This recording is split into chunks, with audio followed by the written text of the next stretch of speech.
I'm Max Dalton, and in this video, I'll show you how to enable the built-in GPS on your Fitbit Charge 6. And to be clear, using the built-in GPS on your device will have a negative impact on its battery life. Step 1. Swipe from top to bottom repeatedly on your Fitbit Charge 6 home screen until you see Settings, and then tap Settings. Step 2. Swipe from the bottom to the top over this screen and then tap GPS.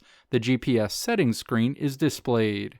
Step 3. Tap this screen until it says Built-in. And that's it. Your Fitbit Charge 6 will use the built-in GPS going forward. And again, to be clear, using the built-in GPS on your device will have a negative impact on its battery life.